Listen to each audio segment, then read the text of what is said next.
I was mid-sip when the blade slid in. "Mom, is your boyfriend there?" Michael's voice cut the quiet. Tuesday like glass on porcelain, and my reading glasses nearly dove into my coffee. The house smelled like citrus cleaner and old books, the kind of comfort you don't question until you do. Upstairs, the shower hissed its steady lie, and the clock seemed to lean toward me, listening. "Yes," I said, because the truth was still the truth at 2:14 p.m. He's upstairs showering. Why Michael exhaled the way he does when a guest complains about linens at the Marriott. That's impossible. "Mom, I just watched him check into my hotel with another woman." The coffee turned to stone in my throat. 8 months of second chances and soft laughter began to tilt under my feet like a dock in storm water. "I need to call you back," I whispered, already rising, already looking toward the ceiling, toward the sound that suddenly felt like a stranger's heartbeat. David had been up there for 20 minutes, vanity masquerading as grooming, and I'd always found it charming. The silver hair, the gentle hands, the patience of grief consoling grief. He told me, in that church basement circle with styrofoam cups and careful chairs, I was married 30 years, Maggie. Cancer doesn't ask for permission. I'd believed him because loss recognizes itself the way birds know their own shadow. The footsteps behind me were wrong, too light for David's size 11s that clicked decisively on my hardwood. These padded like a secret trying not to be overheard. "Michael," I breathed, phone still warm against my cheek. "I'll call you back." I turned, spine prickling like the air before a storm. And there she was, auburn hair still damp at the ends, green eyes wide and stunned, a key glinting in her hand like a confession. "Oh my God," she said, her hand flying to her mouth. "You're not supposed to be here." I blinked once, twice, as if I could sharpen the scene by will alone. "Excuse me," I said, feeling my voice settle into a steadiness I reserve for parent-teacher nights and hospital waiting rooms. "Who are you? And what are you doing in my house?" She looked to the stairs, to the steady hiss in my master bath, then back to me with a pale honesty that argued for itself. David said he told me this was his house. He gave me a key 3 weeks ago. Said I could use the place while my apartment was being fumigated. My home, curated in layers, Robert's oak desk, the mantel crowded with Michael's baseball summers, the entire Austin collection in its smug uniform stared back at me as if to ask whether I'd been living inside someone else's story. "What's your name?" I asked. "Sophia," she said, voice catching. "Sophia Chen." I thought I was his girlfriend. I felt something in me pivot from hurt to clarity, a hinge swinging open to a room I hadn't wanted to imagine. "Oh, honey," I told her, calm arriving like a cloak across my shoulders. We both thought we were. The shower cut off.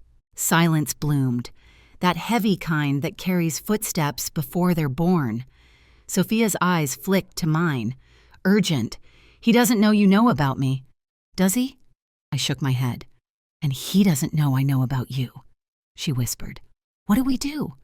I surprised myself by smiling. It wasn't sweetness, it was steel. "We let him explain," I said, and felt my pulse slow into focus. He appeared on the landing like a man walking onto his own stage, towel knotted at his waist, skin flushed from hot water, silver hair obedient as ever. "Ladies, what a pleasant surprise," he said, voice smooth as aged whiskey. And he descended my staircase with the proprietary ease of someone who'd practiced owning what wasn't his. He touched my cheek like he had just last Sunday at 8 p.m., the same borrowed aftershave ghosting the moment, and said, "Maggie, darling, you're home early," then with surgical grace. "And Sophia, I thought you were staying at your sister's this week." I set my coffee down as carefully as if it were evidence. "Actually," I said, watching his eyes for the minute tremors, "we've been talking." Sophia stepped forward, chin lifted by courage that had been forced to grow in a single afternoon. "About how you told me this was your house," I added, "and how you gave her a key to my front door." The towel slipped at the edge, and for the first time I saw the scramble hands grabbing, smile thinning, the professional juggler catching a ball he hadn't intended to toss. "There's been some confusion," he said. "Sophia, why don't you head upstairs and let me explain to Maggie no?" I answered, the word falling into the room like a gavel. "She stays." He tried the private tone then, the coax that had made grief circles feel like confessional booths. "Maggie, perhaps we should discuss this in private. Like you discussed giving away my spare key in private," I asked. "Or like you discussed checking into my son's hotel with another woman this afternoon." The color drained so swiftly it was almost art. For a moment, beneath the charm, beneath the silver and the sincerity and the curated past, he looked exactly like what he was cornered. "How many of us are there?" "David," I asked softly, because softness can be the sharpest blade. He searched for the old path and failed to find it. "I can explain," he said finally, voice now a shade he hadn't meant to reveal. I took a breath that tasted like dust and lemon oil and the end of pretending, and settled into my reading chair like an audience member preparing for the second act. "Then start," I told him, "and make it good." He stood there, towel clutched, eyes darting between us like he was gauging which heart might still be soft enough to mold. "My name isn't David Patterson," he said finally, the words dropping into the room like stones into deep water. "It's Daniel Morrison." Sophia's lips parted. I didn't move. I'd been expecting something, maybe not this, but something. He rubbed his face, water still dripping from his hair, his practiced calm dissolving into something that looked like exhaustion. "I'm not a retired investment advisor," he continued. "I was a caregiver. My mother had Alzheimer's. I spent 12 years taking care of her until she died last year. I lost everything: house, savings, job. When she passed, I had nowhere to go." For a moment, even anger took a breath. I thought of the stories I'd heard at church, friends selling homes to pay for parents' care. It could break a person. But then I remembered the key in Sophia's hand.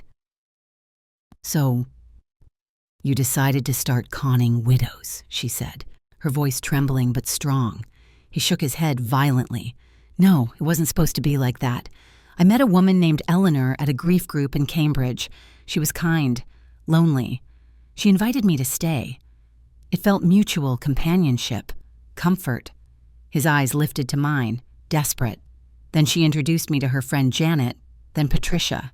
It snowballed. I didn't mean to hurt anyone." It was almost impressive, the way he made deception sound like an accident, a stumble down the wrong hallway of good intentions.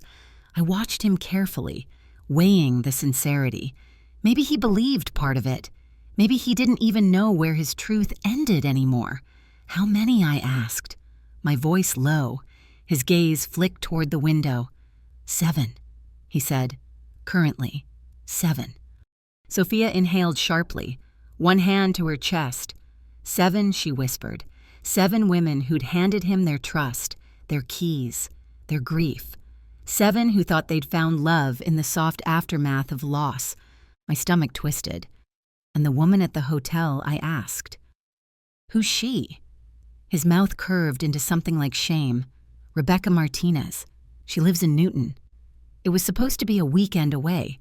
She thinks we're celebrating." He laughed, brittle and self-mocking. "I guess I've become quite the juggler." Before I could answer, my phone rang, slicing through the tension. Michael's name glowed across the screen.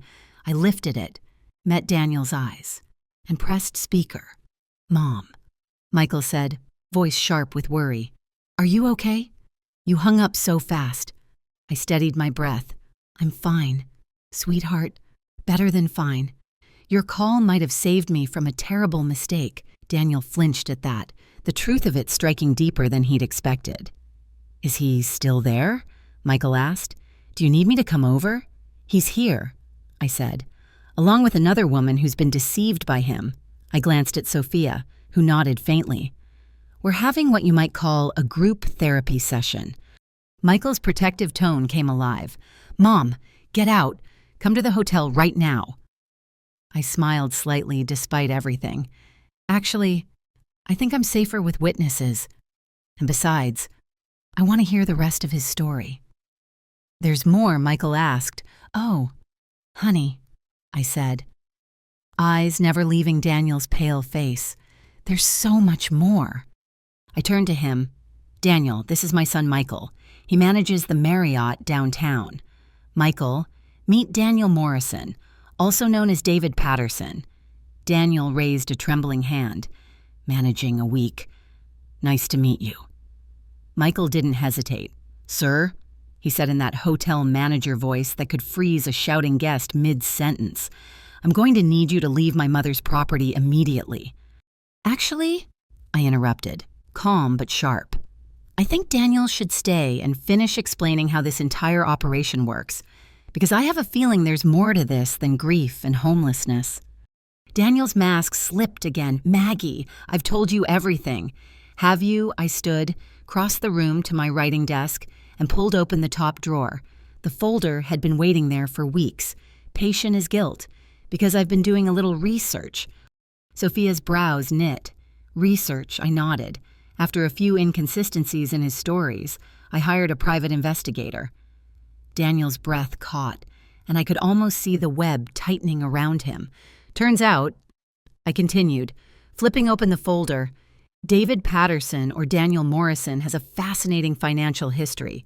You've been accessing these women's bank accounts, small amounts, hidden well, but theft all the same."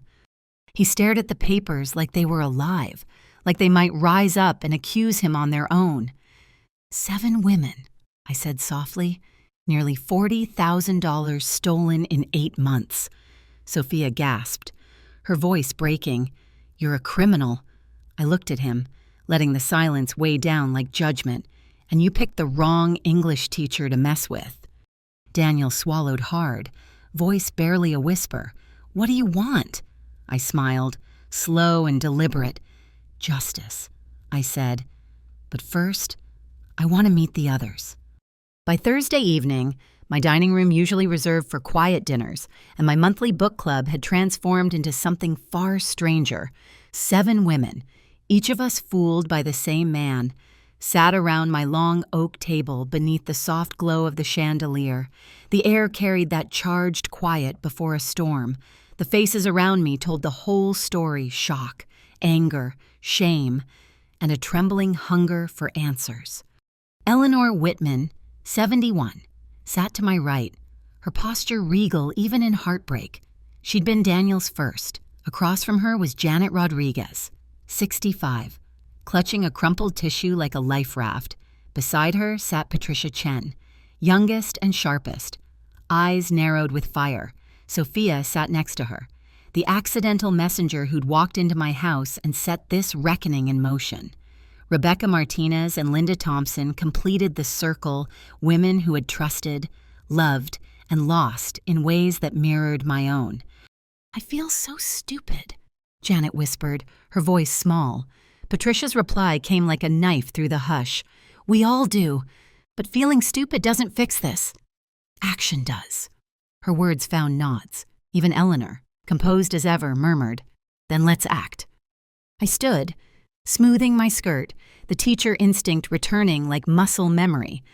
"Ladies," I began, "we have a problem. Daniel Morrison, or rather, whatever his name truly is, lied to all of us, stole from all of us, and built his comfort on our grief. The question is, what are we going to do about it?" Rebecca's voice broke the tension. "Call the police, press charges. That's one option," I said, "but there's a complication." I opened my investigator's report and slid copies across the table. Daniel Morrison doesn't exist. No social security number, no credit history, no records. He's using a false identity. Eleanor adjusted her glasses, reading quickly. "He's a ghost." "Exactly. Which means if we want justice, we need to find out who he really is." How Linda asked softly, "He's vanished before. He'll vanish again." I smiled, feeling the faint thrill of resolve that had replaced fear by setting a trap. The words seemed to ripple through the room. Patricia leaned forward. "What kind of trap? The kind he never sees coming," I said. "He thinks he's still in control. He believes we're just emotional women who'll forgive or fade quietly away. But we know his pattern. He's already been texting me and some of you, I imagine.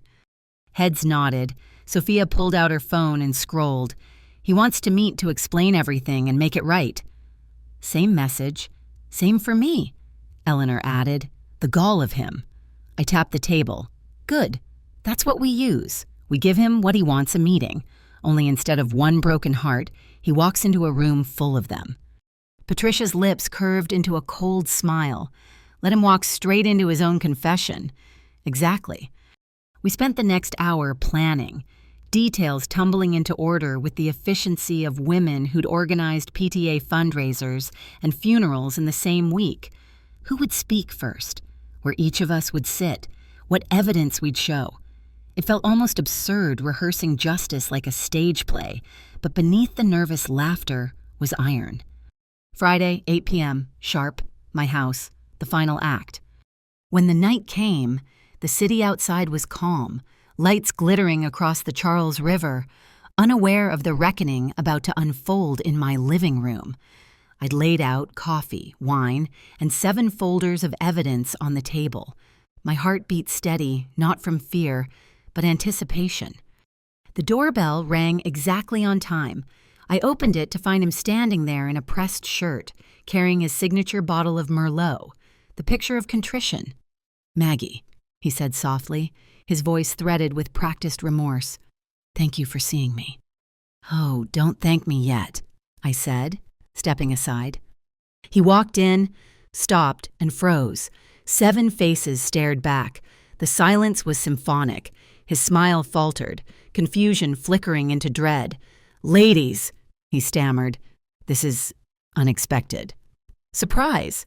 Darling, I said, settling into my chair. We thought we'd save you the trouble of repeating your apologies. He looked from one woman to the next, his mind sprinting for exits. I can explain. Please, do, Eleanor said, voice crisp. Start with why you told me you were a retired engineer and told Janet you were an investment advisor and told me you were a Navy veteran, Patricia added. Daniel's face collapsed into that familiar helplessness. I adapted my story to what each of you might connect with. You mean you lied more efficiently, Rebecca said flatly. The moment cracked open. I slid one of the folders forward. Sophia, I said, would you read your bank statement? She hesitated, then began, her voice trembling but clear. ATM withdrawal October 15th, 11:47 p.m. while I was asleep beside him. Daniel swallowed hard, color draining. I was desperate. I needed money for what Linda asked sharply, for the $1,200 you stole from me or the credit card you opened using Eleanor's name. He looked around at all of us, the walls closing in. I never meant for it to go this far. But it did, I said quietly. And now we need to know who you really are. I pulled out the final page, the one I'd saved for last, because Daniel Morrison isn't real. My investigator found the real Daniel Morrison died 3 years ago in Oregon. Your real name, Thomas Bradley Hutchinson. The air seemed to vanish. Sophia whispered, he stole a dead man's life. The name hung in the air like smoke, Thomas Bradley Hutchinson. He blinked, and for the first time, I saw recognition not of guilt, but of inevitability. The performance was over. You're lying, he said, but the words had no conviction. You're wanted by the FBI. I replied quietly, for running elder fraud schemes across 12 states. You thought you'd hide here, start fresh, find a few lonely widows to bankroll your retirement. But we're not your next chapter. Thomas, we're your epilogue. He dropped into the armchair across from me, his toweled arrogance replaced by the slouch of a man cornered. His hands covered his face. How did you even never underestimate a retired English teacher with internet access? I said. Patricia leaned forward, her voice trembling with anger that had sharpened into something lethal. You scammed my aunt in Phoenix. Didn't you, Margaret Chen? 73 years old. You took everything she had. His head snapped up, eyes wide. She was your aunt. Was? Patricia hissed. She died last year. My family thought she'd lost her savings through bad investments. Turns out it was you. He opened his mouth, but no words came. The room had gone still. Every woman's face reflected some fragment of pain, betrayal, or fury, some quiet piece of themselves that would never be quite the same. I felt the weight of it. And yet beneath it all was strength, the collective heartbeat of women who'd stopped crying and started fighting. How many, I asked him, my tone barely above a whisper. How many women like us have you stolen from? He hesitated, his lips trembling as if forming the number itself was a sin. Maybe 200, he said finally. Over the years. The sound of it hit the room like thunder. 200 widows, 200 lives dismantled piece by the same charming smile, the same soft hands. 200, Sophia repeated, voice breaking. You're a monster. His eyes flicked from face to face, searching for sympathy, finding none. You don't understand, he said weakly. I had nothing. No one. I cut him off. You had choices. Thomas. You could have worked, rebuilt, asked for help, but you chose to take advantage of the people least equipped to fight back. You chose this. The anger that rose inside me wasn't wild. It was cold, precise, steady. I stood and crossed to the window, the sheer curtain glowing faintly with the orange halo of the streetlight outside. You know, I said softly, you taught me something. You taught me what desperation looks like dressed in charm. You taught me what deceit sounds like when it says, I love you. And most of all, you taught me how dangerous it is to underestimate women who have nothing left to lose. I turned back to him, saw the sweat at his temple, the twitch of his jaw. You set us up, he whispered suddenly, realization dawning. His voice shook as he looked past me toward the window. You called the cops. I smiled faintly. Not the cops, the FBI. The color drained from his face as headlights flashed outside. I drew the curtain aside just enough for the women to see the black SUV parked across the street. 2 figures stepped out, their silhouettes crisp under the porch light. Thomas? I said. I'd like you to meet Special Agent Jennifer Walsh from the FBI's Financial Crimes Unit. She's been listening to our little book club all evening. You can't do this, he shouted, bolting to his feet. I trusted you. Rebecca laughed sharp, brittle, full of scorn. You trusted us after everything you stole. You don't even know what trust means. The doorbell rang. One clean, decisive chime. The women didn't move. The moment stretched, heavy, final. I walked to the door, opened it, and there she was, Agent Walsh, younger than I'd imagined. Eyes steady and kind. Mrs. Sullivan, she said, thank you for your cooperation. We heard everything. Good, I said, stepping aside. He's in the living room. Thomas spun around, desperation clawing at his face. Maggie, please. What we had was real. I do care about you. His voice cracked on the word care, and for a second, I saw the ghost of the man I'd wanted to believe in. But ghosts are just echoes. I looked at him calmly. If you cared, you wouldn't have stolen from us. If you cared, you would have stopped after the first woman. You didn't care about love. Thomas, you cared about survival, and that's not love, it's hunger. Agent Walsh stepped forward, reading him his rights. The sound was clinical, final. As the cuffs clicked shut, his shoulders sagged, and something in the air released. Relief. Maybe. Or closure. Mrs. Sullivan, Agent Walsh said as her team led him out. Your testimony and evidence will be crucial. Are you prepared for that? I looked around the room at Eleanor's fierce eyes, Patricia's shaking hands, Sophia's tears, the silent strength of every woman who'd been told she was too naive, too trusting, too old to fight back. We're ready, I said. All of us. They led him out into the night, his reflection flashing once in the window, just another man who thought he could prey on loneliness and got caught in the light instead. 6 months later, I sat in the front row of a federal courtroom, the air heavy with the sound of justice in motion. Thomas Bradley Hutchinson stood before the judge, shackled at the wrists, wearing an orange jumpsuit that swallowed his former elegance whole. His silver hair had dulled, his charm stripped away like varnish from old wood. Around me, the women who had once been his victims sat shoulder to shoulder. Eleanor in a navy blazer, Patricia clutching a framed photo of her Aunt Margaret, Sophia's hands trembling slightly in her lap. We'd become something more than strangers connected by heartbreak. We'd become a sisterhood forged in truth. Judge Harrison's voice echoed through the courtroom, calm and grave. The court recognizes that the defendant's crimes have caused immeasurable harm to dozens of elderly victims across multiple states. The systematic targeting of grieving widows represents a particularly cruel form of predatory behavior. I watched Thomas's face as the words landed. For the first time, he didn't argue. He didn't plead. He just stared at the floor, shoulders bowed beneath the weight of what he'd done. But, the judge continued, this court also recognizes the extraordinary courage demonstrated by the 7 women who orchestrated the defendant's capture and confession.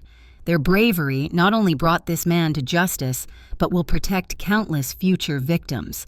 The gavel struck once, a sound that felt like the end of winter. Thomas Bradley Hutchinson is hereby sentenced to 25 years in federal prison for fraud, elder abuse, and identity theft.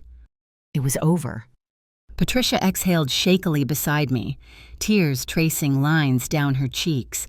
She turned the photograph of her aunt toward the bench as if to show her justice had arrived. Eleanor squeezed my hand. "You did it." "Maggie," she whispered. "No," I said softly, "we did." Outside, in the courthouse corridor, Agent Walsh was waiting. She smiled as we approached, her badge gleaming in the afternoon light. "Ladies," she said, "I wanted you to know something. Your case has changed the way we work. We've implemented what we're calling the Sullivan Protocol community-based cooperation between victims and law enforcement, letting criminals think they're still in control while we quietly build the case." "The Sullivan Protocol," Eleanor laughed. "Sounds like something out of a spy novel," Agent Walsh grinned. "Maybe it should be. You proved that courage doesn't have an expiration date." We shook hands, and when she walked away, Patricia turned to me. "So what now? Maggie back to retirement." The question lingered. Retirement. That word used to mean comfort gardening, reading, quiet afternoons with tea. But after everything, I knew comfort wasn't what I wanted anymore. "No," I said slowly. "I've been thinking about starting a support group. Not for grief this time, for victims of financial fraud. A place where people like us can talk, learn, fight back." Eleanor smiled. "Count me in, me too," Patricia said. "All of us," Sophia added, her voice steadier now. We walked out of the courthouse together, the spring sun spilling across the marble steps. The city hummed with ordinary life cars, laughter, the world moving on, but something in me had shifted permanently. I thought of the night I'd first heard Michael's voice over the phone, the shock that had cracked my world open. If you'd told me then that I would one day face down a con artist, orchestrate his arrest, and help shape a national case, I would have laughed. But life has a strange way of revealing who you are when everything else falls away. That evening, I drove home to my house where the walls finally felt like mine again. I brewed tea, opened my worn copy of Pride and Prejudice, and smiled at the irony. Elizabeth Bennet once said that a lady's imagination is very rapid. It jumps from admiration to love, from love to matrimony in a moment. I'd learned that sometimes it also jumps to betrayal. And then, if you're brave enough, to justice. As I watched the sunset spill gold across my bookshelf, I realized the real gift of this nightmare wasn't revenge, it was revelation. I'd discovered I could survive betrayal, rebuild trust in myself, and find strength in sisterhood. Thomas thought he'd broken us. Instead, he created something indestructible. If you're watching this, remember it's never too late to stand up for yourself, never too late to rewrite your story. If this story moved you, don't forget to like, share, and subscribe. And tell me in the comments where you're watching from. Your voice matters, and so does your fight.